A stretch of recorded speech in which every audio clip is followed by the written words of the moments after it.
우리가 사는 지금의 사회는 외모에 대한 관심이 그 어느 때보다도 큰 그러한 때를 사는 것 같습니다. 자신을 가꾸고 외모를 중시하는 문화가 경쟁력을 상징하고 또 자기 관리의 한 부분으로 인식되어지는 이 세대에 사람들은 더는 성형을 숨기거나 부끄러워하지 않습니다. 오히려 성형을 통해서 외모 개선은 개인의 선택과 또한 자아 실현의 한 방식으로 인정받고 사는 그러한 시대가 되었습니다. 제가 아는 분의 얘기를 들어보니까 LA 한인타운에 있는 피부 미용실이나 이런 성형 쪽에 있는 그러한 곳이 예전에 비해서 훨씬 더 잘 되는데 이제 고객들이 여자뿐만이 아니라 남자분들도 특히 이제 젊은 남자분들도 많이 오고 그 중에는 중년 남성들도 이제 더러 있다고 하는 그런 얘기를 들었습니다. 그래서 이제는 이 성형이라는 것, 이 외모에 대한 것이 여자들의 그런 전유물이 아니라 남자들의 그런 이제 또한 가꾸는 그러한 시대가 되었죠. 제가 2년 전에 굉장히 오랜만에 이제 한국을 나가게 되었는데 저를 만나는 친구들마다 다들 깜짝 놀라면서 한마디씩을 하는 거예요.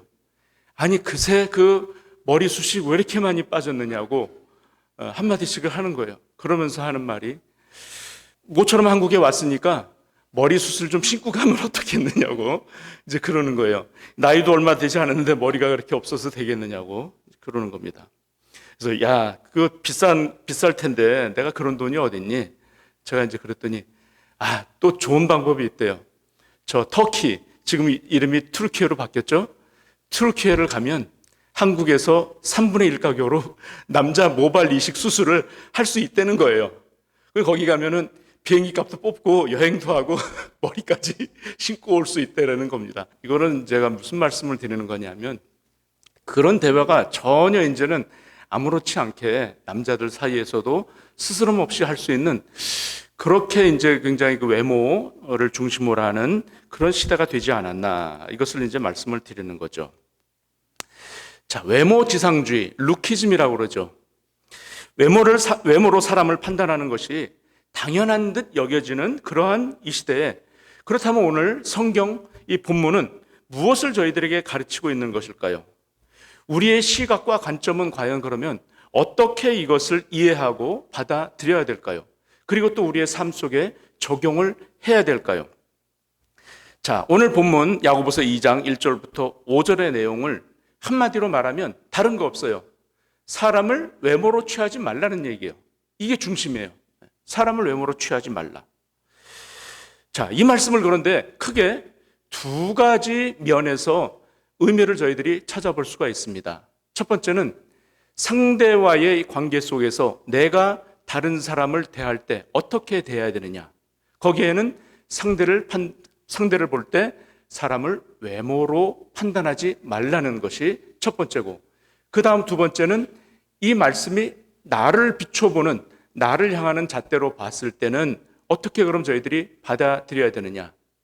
나의 중심이 외모적인 그런 것에, 즉 눈에 보여지는 것에 가치를 두지 말라는 그러한 메시지를 담고 있는 것입니다.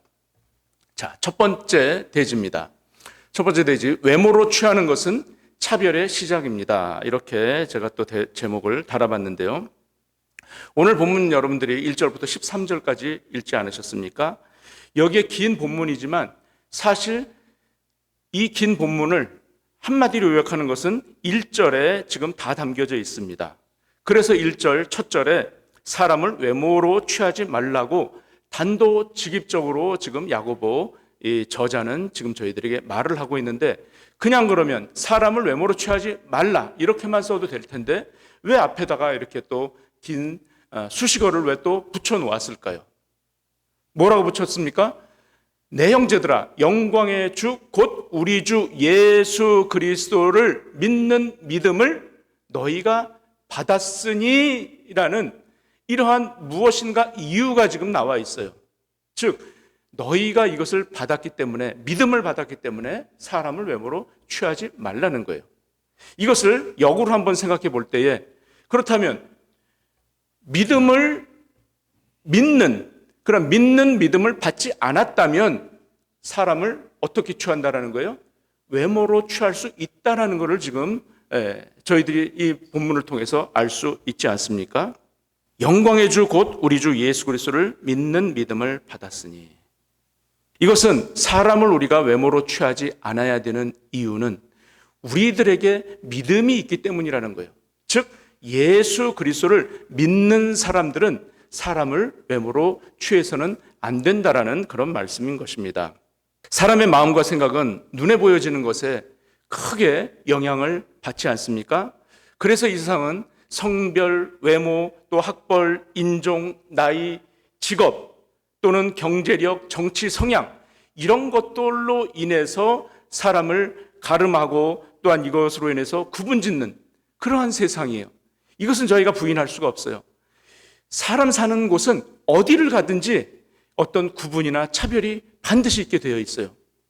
자유세계라든지 민주주의 국가라든지 또 사회주의 국가나 공산주의를 가도 오히려 더 심하면 심했지 사람 간의 차등이 어디를 가든지 있다라는 거예요. 자, 그런데 만약에 말입니다. 이 차별이 교회 안에서 만약 있다면 이것은 얼마나 가슴 아픈 일이 되겠습니까?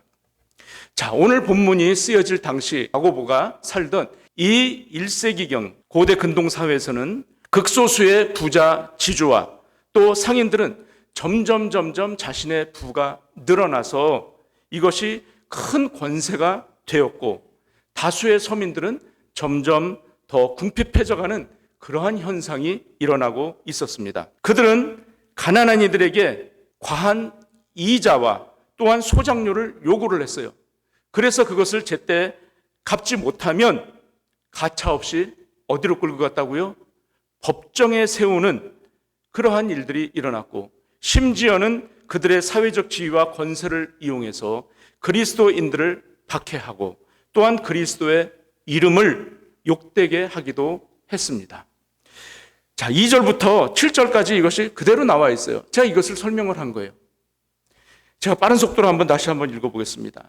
만일 너희 회당에 금가락지를 끼고 아름다운 옷을 입은 사람들이 들어오고 또 더러운 옷을 입은 가난한 사람들이 들어올 때 너희가 아름다운 옷을 입은 자를 돌아보아 가로되 여기 좋은 자리에 앉으소서 하고 또 가난한 자에게 이르되 너는 거기 섰거든 내 발등상 아래 앉으라 하면 너희끼리 서로 구별하며 악한 생각으로 판단하는 자가 되는 것 아니냐. 내 사랑하는 형제들아 들을지어다. 하나님이 세상에 대하여는 가난한 자를 택하사 믿음에 부유하게 하시고 또 자기를 사랑하는 자들에게 약속하신 나라를 유업으로 받게 아니하셨느냐. 너희는 도리어 가난한 자를 괄시하였도다. 부자는 너희를 압제하며 법정으로 끌고 가지 아니하느냐. 저희는 너희에게 대하여 일컫는 바 그 아름다운 이름을 회방하지 아니하느냐. 지금 이 얘기가 지금 그대로 지금 써 있는 것입니다. 저는 평강교회 담임 목사 직을 위임받으면서 하나님과 또 저에게 약속한 것이 있습니다. 뭐냐 하면 모든 성도들을 동등한 시각으로 차별 없이 대하겠다라는 그런 약속을 제가 했어요. 그래서 당회 장로님들께도 제가 첫 당회에서 그런 부탁의 말씀을 드렸습니다. 장로님, 회계 보고를 저에게 올리실 때에 헌금의 그 액수, 금액은 저에게 알려주지 마십시오. 하지만 헌금을 내신 분들과 그 헌금의 명목은 제가 알아야 되니 그렇게 해 주십시오. 그래서 장로님들도 수긍하시고 지금까지 그렇게 하고 있습니다. 제가 그 금액을 굳이 알 필요가 없는 이유는 왜 그렇게 했냐면 헌금을 어떤 분들은 많이 할 수 있고 또 적게도 할 수 있고 또 안 하시는 분들도 물론 있을 수가 있어요. 안 하는 게 아니라 오히려 또 못하는 분들도 있을 수도 있는 거예요. 자, 그럴 때 제가 인간이니까 어떤 마음이 들겠습니까? 아무개 집사님이 헌금을 이렇게 많이 하셨네. 감사해라. 이런 마음이 들겠죠. 이게 당연한 거잖아요. 그런데 만약에 이것을 비교해 봤을 때 제가 많이 하신 분에게는 더 감사한 마음이, 고마운 마음이 들고 적게 하신 분에게는 그러한 마음이 만약 안 든다면 제 마음속에는 이미 차별이라는 것이 이미 들어가 있는 거예요. 그래서 많이 하신 분들에게는 제가 문 앞까지 쫓아나가 가지고 차가 갈 때까지 고개를 숙이고 이렇게 해서야 제가 되겠습니까? 헌금을 적게 하신 분에게는 오든 말든 그냥 이렇게 목례만 하고 이래야 제가 되겠습니까? 제가 이것을요, 왜 이런 마음의 다짐을 했었냐면, 전에 제 직업상 그런 얘기를 저는 많이 들었어요. 어떤 교회에는 가면 목사님이 부자 성도들만 데리고 목회를 한다라는 그런 얘기를 들은 적이 있어요. 또 어떤 교회는 가면 남미에서 살다가 오신 분들만 모이는 교회가 있다라는 거예요. 거기는 다른 성도들은 가면 이게 발을 잘 못 붙이는 거예요. 그러니까 남미 쪽에서 다시 이 미국으로 이민 오신 분들만 모여 있는 교회도 있고, 또 어떤 교회는 한국의 어떤 지역의 특성 지역 사람들만 모여 있는 교회가 또 있다라는 거예요. 자, 교회는요, 누구든지 올 수 있고 아무든지 올 수 있는 곳이 바로 하나님의 집, 교회인 줄로 믿으시기 바랍니다. 누구든지 올 수가 있어요. 누구든지. 그 교회는 누가 오더라도 다 받아들일 그런 마음의 자세가 되어 있어야 되고 준비가 되어 있어야 되는 거예요. 자, 그래서 이 헌금에 대한 것도 역시 모든 것의 주인 되시고 또 소유주가 되시는 우리 하나님은요, 우리가 하나님 앞에 나올 때 이미 마음에서 작정하고 준비한 그 예물을 이미 아시고 계세요. 얼마만큼 그 마음에서 정성껏 그것을 준비했나 아시고 보시고 이미 주님께서는 판단하셨고 또한 받으셨어요. 그래서 우리 주님은 그 많고 적음의 눈에 보여지는 것을 받으시는 분이 아니시고 바로 무엇을 받으신다? 중심을 보시는 분이시다. 자, 만약 우리 하나님이 사람의 외모로 판단하셨다면 돈 많은 순으로 천국에 들어갔을 것이고, 또 학벌 좋은 순으로, 외모 순으로, 또 출생진 순으로 천국행 그러한 입장권을 주셨을 거 아닙니까? 그런데 만약 거기에 저 같은 사람은 낄 것이 아무것도 없어요. 없을 뿐더러 만약에 그렇다면 저는 하나님을 처음부터 믿지 않았을 거예요. 부자와 머리 좋은 사람, 또 얼짱, 몸짱, 이런 식으로 천국에 들어가는 그러한 차별이 있다면 저같이 돈꽝, 또 몸꽝, 얼꽝, 또 머리꽝, 저 같은 사람은 그러면 천국에 근처도 못 갈 거 아닙니까? 근처도.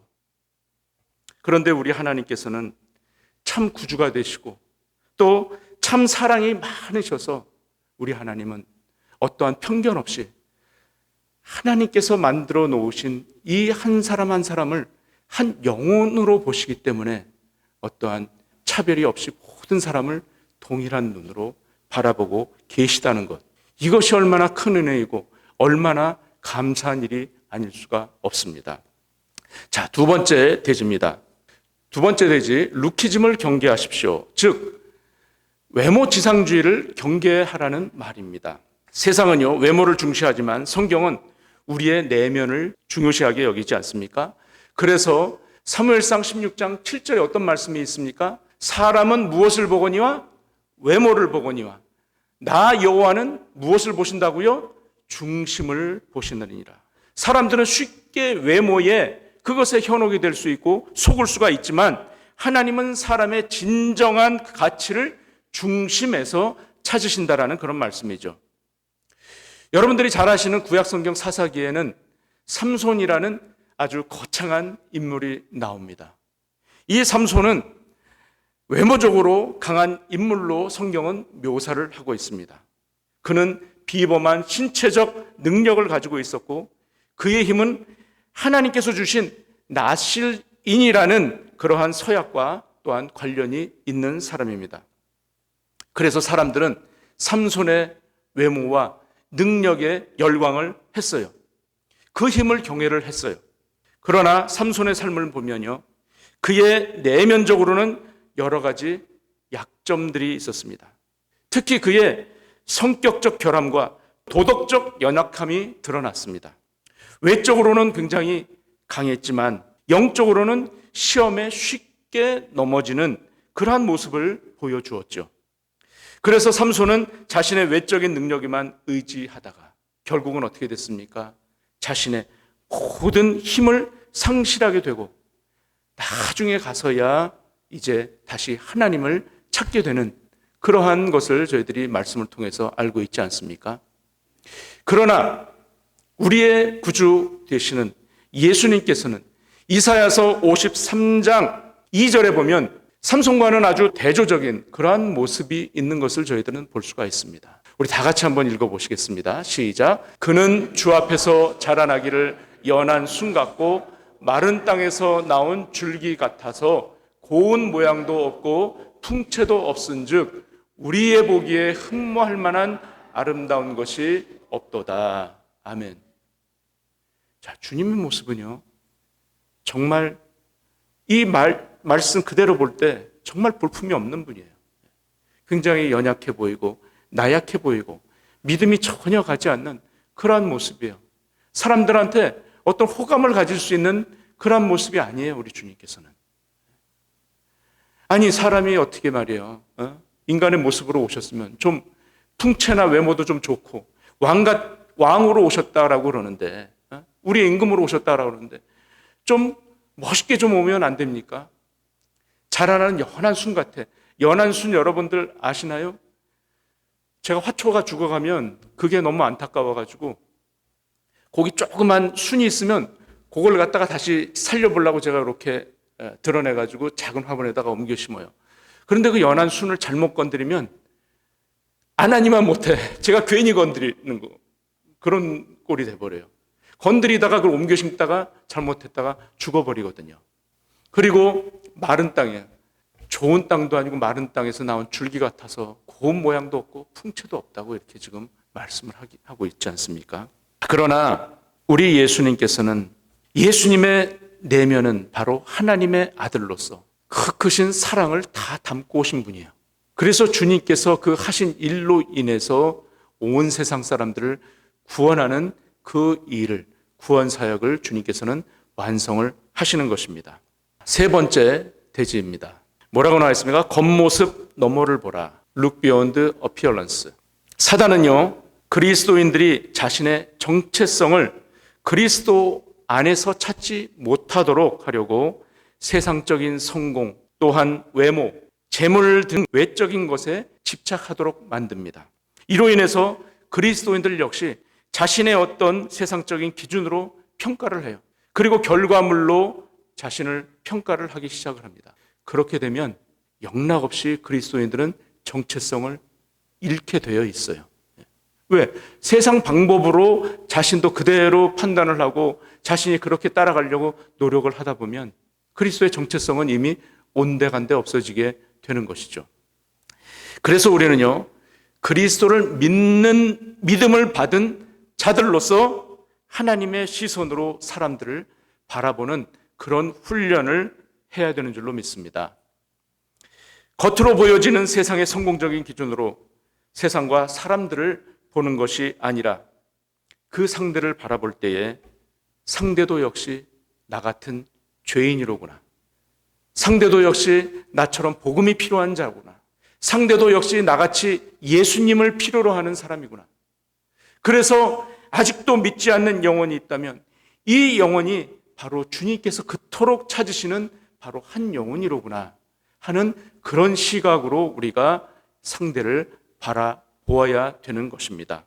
예수 그리스도를 믿는다는 것, 바로 우리 주 예수 그리스도를 믿는 믿음을 너희가 받았다는 것, 이것이 바로 받았다는 것이 예수님을 믿는다라는 거예요. 그리고 하나님과의 관계를 말하는 것입니다. 우리가 전에는 하나님을 알지 못했어요. 예수님이 누군지도 몰랐어요.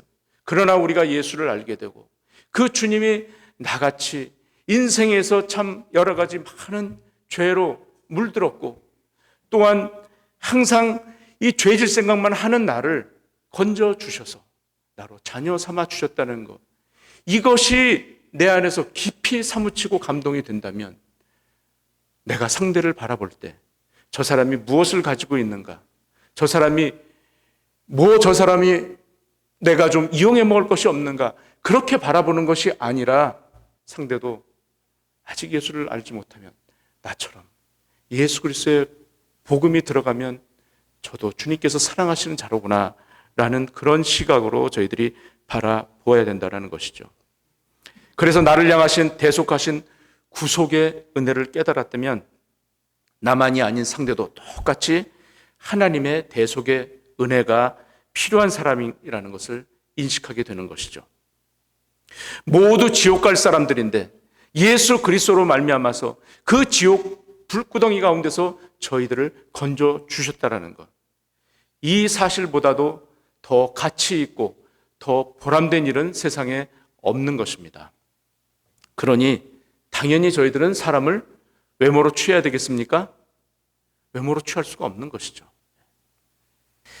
내가 어떻게 구원받았는데, 내가 어떻게 나라는 사람이 구원을 받았는데, 그런데 내가 그것을 잊어버리고 감히 상대를 갖다가 내가 저울질하겠느냐 말이죠. 그래서 주님은 영광의 주님이 되실 수가 있는 겁니다. 1절에서 내 형제들아 영광의 주. 주님은 영광 받으시기 합당하신 분이에요. 영광의 주. 자, 하나님은 스스로 나에게 영광을 돌려라. 나 위에는 다른 신을 두지 말아라. 이렇게 말씀하시는 분이에요. 그래서 하나님은 스스로 자기 영광을 취하기를 원하셔요. 그래서 그런데 하나님의 영광과 사람의 자신의 애찬과는 저희들이 분명히 다르다라는 것을 저희들은 기억을 합니다. 사람의 자기 애찬은요, 자신을 자기가 높이는 거예요. 자기가 자신을 칭송을 하는 거예요. 사람들 앞에 자기를 드러내는 거예요. 이건 어떤 결과를 가져오는지 아십니까? 상대방의 마음의 문을 닫게 해요. 그리고 상대방을 잘못된 길로 인도를 하게 만들어요. 결국 거기에 무엇이 있습니까? 우상 숭배가 있어요. 이게 잘못된 길로 가게끔 만들잖아요. 그런 것을 저희들이 대표적인 것이 북한 저 사회주의 국가를 보면 너무나도 잘 알 수 있는 거 아닙니까? 그리고 어떤 저 이슬람 그런 세력들 볼 때도 마찬가지고요. 삼손이 인생의 마지막 순간에 하나님을 다시 찾았지만 그의 마지막 역시 어떻게 되었습니까? 그의 마지막 역시 자신의 힘으로 인해서 자신의 힘을 가지고 자신의 민족의 원수인 블레셋 사람들에게 복수하는 것으로 그의 생이 마감되지 않습니까? 그것이 바로 사람의 한계예요. 그러나 우리 주님께서는 어떻게 하셨습니까? 자신을 십자가에 달게 한 그 많은 그 사람들을 원수로 갚은 것이 아니고 저들이 몰라서 그렇습니다. 오히려 그들의 죄를 용서해 달라고 하나님께 기도했던 것을 저희들이 알 수가 있습니다. 자, 바로 이렇게 극과 극으로 나뉠 수 있는 것은 바로 내가 어떤 시선을 가지고 무엇을 바라보느냐에 따라서 그 차이가 드러나는 것이죠. 지금까지 내가 아직도 예수 그리스도를 믿으면서도 아직도 세상적인 그 가치 기준에서 그것을 가지고 내가 세상을 판단하고 그렇게 되려고 애를 썼다면 그것이 얼마나 우리의 삶을 힘들고 공고하게 만들었다는 것을 잘 알고 있지 않습니까? 그 시선에서 이제 사람을 외모로 겉으로 드러나는 것으로 판단을 했다면 이제 우리의 시선이 바로 그 사랑의 눈을 가지고 계신 또한 세상을 공평과 정의로 판단하시는 그 예수 그리스도의 시선을 다 가지셔서 우리의 영광의 주님 되신 그리스도 예수를 신실하게 믿음으로 말미암아 주님께 영광 되어지는 저와 여러분들의 복되고 아름다운 삶이 되시기를 간절히 축원드립니다.